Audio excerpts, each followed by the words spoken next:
Okay, we are just a week away from the Bank of Canada's next interest rate decision. And after yesterday's inflation report, which showed signs of easing inflationary pressures, there are mounting expectations out there that we will see the Bank of Canada once again cut interest rates as they did in June.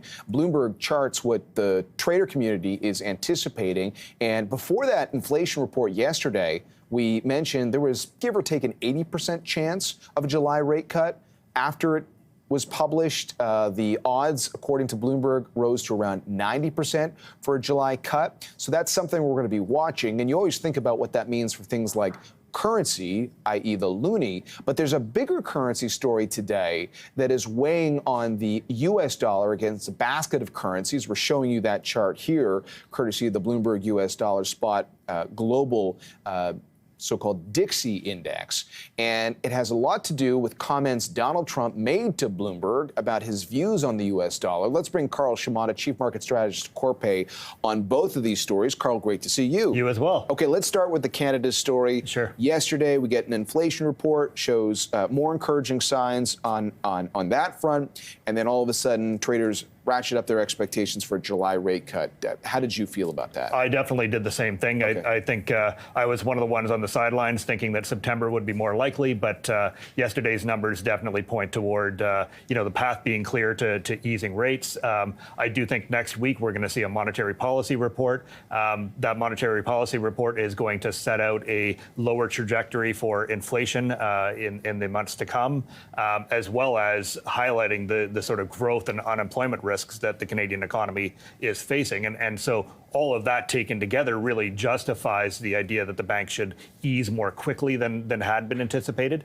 However, the interesting thing with all of this is that the total number of rate cuts expected over the next 2 years has essentially not shifted. So we've essentially move forward the timing of this first move or this second move, but we have not dramatically changed the interest rate posture of the Canadian dollar itself. So rate differentials between the U.S. and Canada have actually narrowed in the Canadian dollar's favor over the last couple of weeks as we've gotten that sort of drumbeat of news from the U.S. economy that points to a deceleration in economic activity. Yeah, the stock market was rallying on the idea that we'd see rate cuts at some point. And Exactly. you use that word path. So when we think about this rate cutting cycle for the Bank of Canada, is it like a staircase as opposed to, say, a ski hill then? And it just depends on the data? I guess, if the economy is deteriorating and the unemployment rate ratchets up, that might speed up the process. But if not, it might be sort of slow and steady and pause and cut. Yeah, I think that's a great way to put it. Markets are essentially anticipating a quarterly pace over the next 2 years, right? So essentially every quarter we get another cut and we just progress at a gradual pace, which is sort of interesting given that in the U.S., Jerome Powell made an interesting statement in one of the recent interviews. He said that the first rate cut would be highly consequential. And that sort of suggests that they might front load their easing cycle a bit, like they might deliver 3 cuts in rapid succession this autumn. And then slow down that pace, right? And so that would really bring both the Bank of Canada and the Fed into closer alignment. Just out of curiosity, the fact that we've got an election in November, do you think that's on the mind of Jay Powell in terms of like what he wants to be doing on interest rates closer to the election itself? I'm a total contrarian on this point. Okay, all right. I really do not believe in that thesis and the idea that politics are really going to sway the Fed's decision making. And the main reason is that they're essentially, I don't know if I can use this word online, but on TV, but they're damned if they do and they're damned if they don't, right? If they were to cut early, that looks like it's bolstering Biden. If they cut once, the next president is in place, it looks like they're greasing the wheels for that president. And so I think they really are going to focus on the economic fundamentals. They're going to look at, the slowing in the economy. They're going to look at the fact that inflation has come down dramatically in terms of pace and scale in the last couple of months, and they're going to start delivering those cuts in September. I personally think that they will deliver in September and then December, but I would admit definitely that there are pretty high odds that November comes into play as well. Okay, well, just staying in the political arena, outside of that part of the story, Donald Trump, obviously everybody's been watching the Republican convention this week. We'll get an update after the assassination attempt on the weekend. But before all of that, he had done an interview that has now been published, a one-on-one that Bloomberg did with the presidential candidate, where he did talk about the U.S. dollar and his views on it. And that as I mentioned, is being reflected in market performance this morning. What did he say? Well, it's interesting because both him and his running mate, Vance, have both suggested that they think that the U.S. dollar is too high. They think that other currencies should rise against it. And they've said this repeatedly and frequently, right?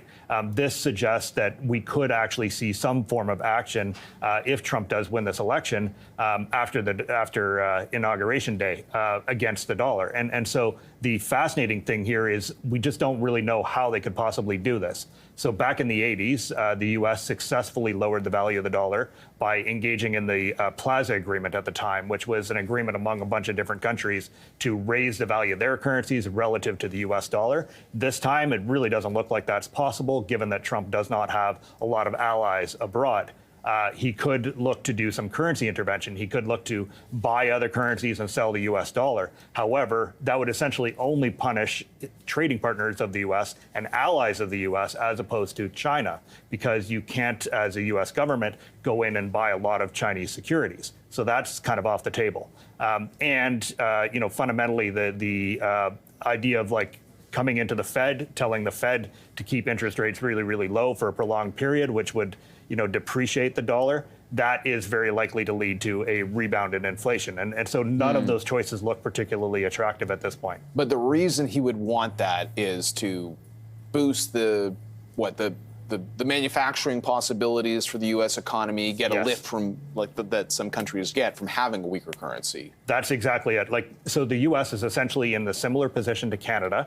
Canada had what we call Dutch disease there in the early 2000s, with the high oil price boosting the value of the Canadian dollar. That devastated Canadian exporters. It devastated a big chunk of the working class in Canada. J.D. Vance himself has spoken about what this has done to Appalachia, the value of the dollar and the fall in exports. And so all of that has translated into a situation in which they think that the currency should go down. Now, the fun part about all this is that the U.S. essentially functions as a giant hedge fund. It borrows from the rest of the world. The financial system borrows from the rest of the world, lends and invests, and actually earns a premium every year. So $20 trillion negative net international investment position, and almost $200 billion a year that they earn in income. And so what could happen here is if they start deliberately impacting the value of the dollar and creating a lot of uncertainty, a lot of that money could go back home. And if that happens, we have a huge round of turbulence in global currency markets. Boy, we'll have to watch that. We're almost out of time, but what does this mean for the Canadian dollar? What are you looking for into next year? We've been around 73 cents pretty consistently here. Yeah, in the near term, this is negative for the Canadian dollar. The Canadian dollar is a proxy for risk sentiment. If we have a strong U.S. dollar and we have a more turbulent global landscape, the Canadian dollar is going to really struggle to outperform. So near term, we could see a bit of gains, especially after the bank delivers its decision next week and traders turn their focus to what is the Fed going to do next. But beyond that, that backdrop is not positive for the Canadian economy or for the Canadian dollar ultimately. All right.